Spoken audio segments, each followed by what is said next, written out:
Pinasok na ng mga tauhan ng Criminal Investigation and Detection Group ng Philippine National Police ang compound ng Kingdom of Jesus Christ upang ihain ang search warrant laban sa leader nito na si Pastor Apollo Kibuloy. Si Julius Bacot ng PTV Davao sa Santo ng Balita. Julius.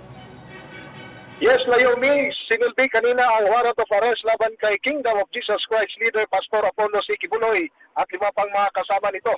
Pasado alas 4 kaninang madaling araw nang pasukin ng mga otoridad ang Kingdom of Jesus Christ compound dito sa Kapitipan, Davao City. Ito'y upang isilbi ang warrant of arrest para sa kasong child abuse, sexual abuse at ang paglabag sa Anti-Trafficking in Persons Act laban kay Pastor Apollo C. Kibuloy, Crescente Canada, Pauline Canada, Sylvia Simanyes at isang Roy.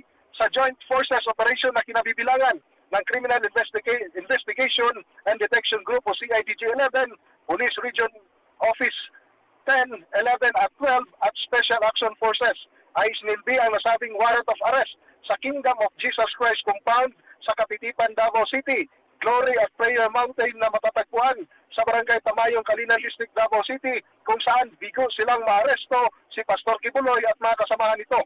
Ayon naman sa PRO 11 na ang nasabing procedure ay parte ng proseso at hindi matatawag na overkill dahil sa nasa mahigit 100 na mga pulis ang idineploy dito. Paliwanag ng mga otoridad ang nasabing bilang ay dahil sa lawak ng nasabing area. Sa kabila nito ay naging mapayapa naman ang naging proseso sa kabila ng bahagyang tensyon sa pagitan ng mga supporters ni Pastor Kibuloy at mga otoridad.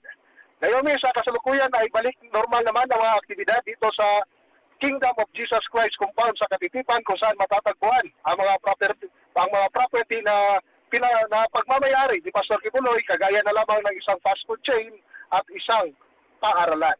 At yan muna ang latest mula dito sa Davao City. Julius Bacot para sa Pambansang TV sa Bagong Pilipinas.